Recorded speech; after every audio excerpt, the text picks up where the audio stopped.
Welcome back to the Library Wander.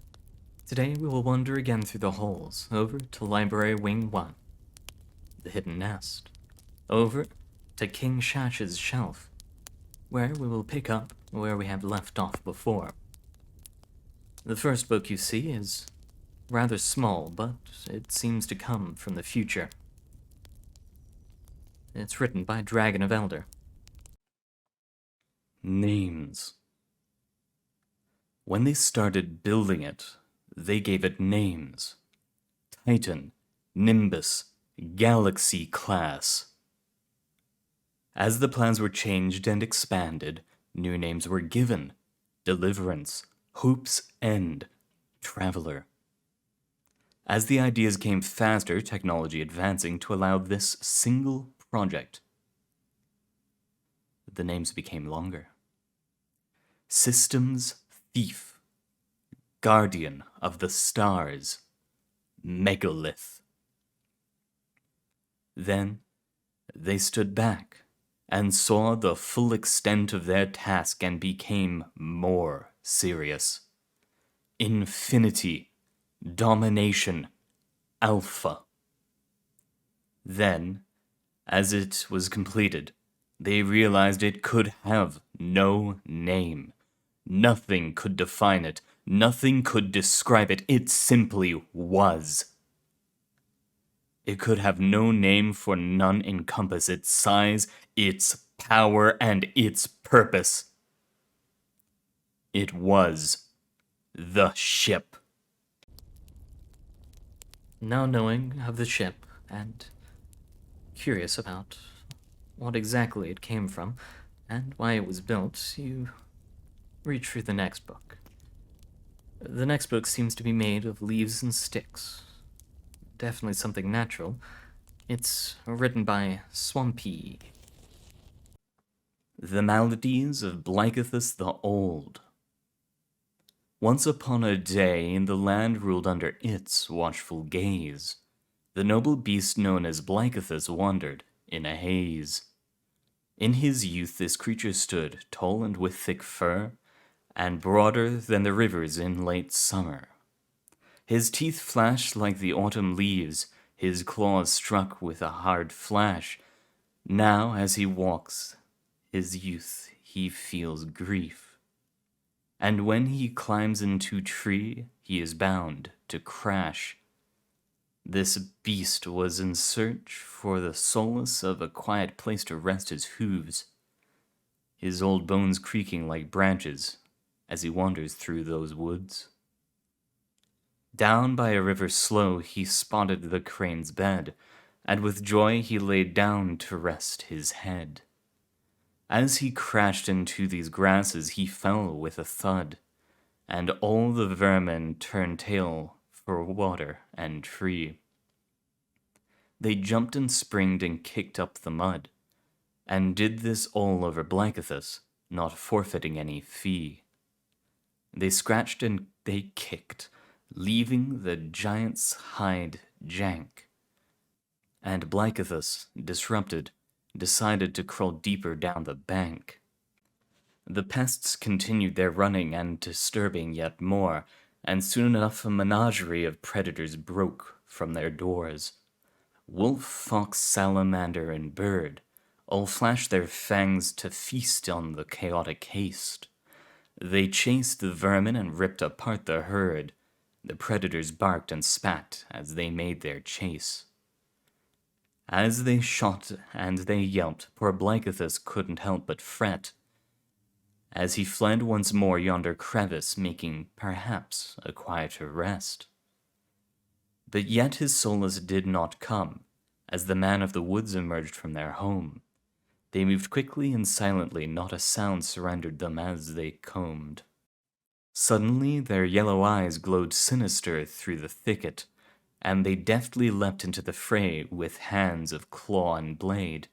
They bore their stones along with fang and wit, and pounced on the creatures wherever they strayed. Then, when all had either fled to their shelters or bled at their feet, they rejoiced and cheered, roasting their great feast. But they simply didn't stop. Their ruckus and raging unabated, Blikethus hiding in a rock, these men he hated.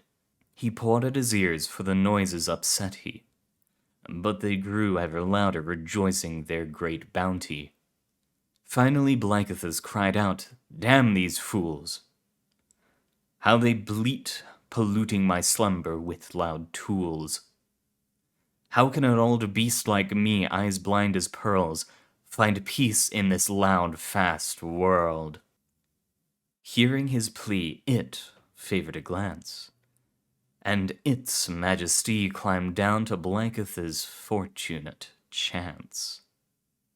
With fine hands it grabbed at their horn, and blew 3 strikes, conjuring a squall. Its claws caught the clouds and carried him along. He carried its spear, its tip wicked in length tall. It was carried down, glowing eyes staring so gelled. To the glory of Blikethus, it was its majesty he truly beheld. At this new opportunity, Blikethus slowly rose. The Titan slurred and explained his pose. "I've wandered for decades and lived through these woods. I've hunted and slaughtered and have even shared all my foods. Yet these fools with their horns and their music and yelling of tales, they curse me and continue to run amok without fail. I ask of you this and nothing more. Be rid of these jesters. Please, Quasi, my lord, make them upon me never pester." At this its majesty could do nothing but laugh and roar. How lowly this Titan was, begging on the floor. It gathered itself and didn't need but a second to compose. It flashed its eyes groundwards and roared its repose. "Blikethus, you grow old and weak as slow-roasted tendon. A mere viper could slink into this cave and end your life with its weak venom. Your claws may be gnarled and teeth a dull tool, yet you still carry strength, you dull-witted fool. Your mass is still heavy and your muscles like iron. You're as steady as rocks all when the duty requires. So rise, he who was once my powerful champion. These jesters know not that you wait beneath them. Fashion your bed from their corpses and lay low their loud band. And enact my will and your purpose, for you forget the law of this land. All that can breathe stands on the chain, and the apex reaps their goods. And that, by my decree, is the law of these woods." Inspired, the great beast quickly rose to his full height. He pounced from the shadows, much to prey's fright. He opened his mouth and let loose his great thunder, and swiftly the men knew they were damned. He swung with his claws talons laying sunder. His teeth long as swords, on his horns they were jammed. He slaughtered the men claiming his dues. They would pay for their transgressions, this insolent crew. He swang into the group, taking first 3, then 6, then 9, and gorging upon their bloodied bodies a feast he did dine. He trampled their tents and turned over pots. He stomped smothered flame. These people cadavers mixed well into their warm, thick meat brew. Any spear or axe failed to puncture him, as weak as the slap of a dame. Their weapons useless, his assault claimed their lives too, and all in all, he swung and he swang and silenced their loud beat. Unlike the men like their prey, had either all fled back to their shelters or bled at Blikethus' feet. Proud and noble and baptized in red, the beast carried its bounty to its cave, and thus ends the story upon a day in a land ruled over by Quasi's noble gaze. Well, I hope there's more written about Blikethus here. This is a world which I'm intrigued by. Ah well. For now, you reach for the next book. This one, hidden away in a little cubby of its own. It's written by Al-Marduk. Unseen things. Drip, drip, drip. The cave is dark. Vague shapes can be seen twisting and turning against black rock. Vague light from outside passes through tiny falling water drops, wriggling their way between the cracks on the rocky ceiling. There is continuous dripping, slow and fast, a cacophony of strange echoes piercing the silence. The noise of dripping water travels through the dark tunnel, echoing deeper and deeper until there are no ears left to hear them. Or perhaps there are, but the world does not care. There are no fallen men in the depths. There are no cries of children. There are no concrete cities nor rotted pages of lost books, no lost symbols chanting the names of unknown, unknowable, unknowing monsters. There is nothing there. Why would there be? The constant dripping is shortly broken. A new unnatural noise breaks the asynchronous harmony of sounds and echoes. It is the noise of a water drop shattering against a metal cylinder. The cylinder is one of 4 like it, all affixed to the black rock. 4 metal pincers furiously bite the rock and keep the cylinders in place, aided by a long, thin spike that pierces the ground and grows deep beneath. Each cylinder extends from a tubular iron mainframe. It is large, much larger than you. The tubes hum and creak, always making just enough room for the moving parts. The mainframe's presence is revealed by the soft, almost unhearable creak. The pieces are rusty, if just barely, and the rust whines subtly against clean metal. The machine keeps going for the entire height of the cave and then some. Large growing gears and cylinders extend from behind, making their way across the surface. Some parts even beat, barely slower than the dripping noise. An emaciated, perhaps malnourished creature is pierced by the machine. Its gray skin is spread across the large metal bed. 7 arms and legs are carefully held in a circular position, pierced by wooden spears at each sharp pike. Its head is untouched, and each of the 7 eyes stare freely, just above a gaping round mouth.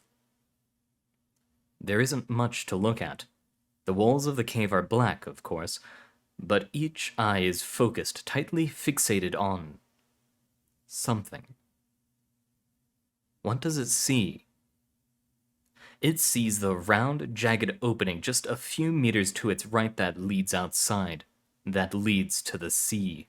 The endless, intimidating sea that the creature can barely remember. It sees an immense right-angled beast decorated with numerous, massive proboscises and orange, rectangular, featureless eyes that stretch across its body. What the creature sees is barely the immense tip, its front shell perhaps. It seems that the creature is lying down, using its shell to keep afloat. It has no limbs, no wings, only rectangular structures on top of the shell. It is perhaps dead, with a city built on top of the discarded shell. It is only barely illuminated by the potent lighthouse right above the cave. The beast is zeroing in the sharp ridge. Filled with gaping holes all across, it floats ever closer as if taken by the ocean. Its vaguely triangle-shaped tip cracks open, splitting into 3 pieces, and long proboscises extend from the opening, undoubtedly making its way into a hole and connects with an unseen mechanism. As it closes by, the lighthouse makes the beast's features seen. It is a metal fortress, and its long body is covered by large gaping mouths, dripping fiery red. It keeps dripping, and the crucified creature believes it does in the same rhythm as its cave. Soon the creature feels dizzy, almost in pain. The machine mainframe operates faster, faster, faster, moving and beating and howling, and the rust whines stronger, scaring away the dripping noise. All sense of direction is lost, replaced with absorption and efficiency. The creature is upright, tense, trembling. The dizziness abruptly gives way faster than usual. The creature goes back to its seat, bloodless. Each of the 7 eyes returns focused to the metal beast, already too far away from the lighthouse. Its maws have closed and its eyes have changed from orange to a much healthier red. The beast slowly fades from view and continues its travel. The creature can hear happy, faded snickering coming from it, right before it simply disappears. Each of the 7 eyes then stares back at the black, rocky wall. The 7 eyes roll back slowly, one at a time, and are covered by a strange, white, intangible liquid. The liquid drips down the body and drips down the machine, running down the cave. They are perhaps tears. They are perhaps happy. They are perhaps nothing. They are perhaps something else, only known to the crucified creature, but its mouth will not speak, because it does not know how. The dripping shyly returns as the machine's noises die down and the beating stops. The creature stares at the wall, its alert sight affixed to it. Because what else is there to stare at?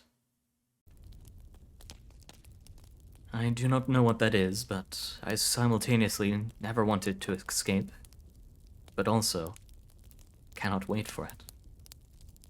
Ah well, the next book is a short poem, transcribed by Frito Hotbones. Under the Tree. Under the tree, where the dying wolf sleeps, under the tree is the path you seek. A broken door, the seeds that she's sown. A broken door, a room of glass and stone. From the womb, whirled on its knees, from the womb, she tries to flee. Blood runs thick in the morning. Blood runs thick when birds are soaring. Breaking the dawn, she sings the tune. Breaking the dawn, what's left of the moon. Under the tree, she waits with her child. Under the tree, in the wuthering wild.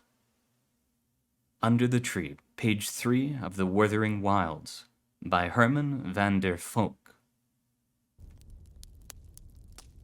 Alright, and with that quaint and enjoyable sing-song of a poem, we have come to the end of our time here today. Thank you for coming, dear Wanderer. It's been a joy reading for you, and I hope to see you again next time. Make sure to get yourself something nice to drink.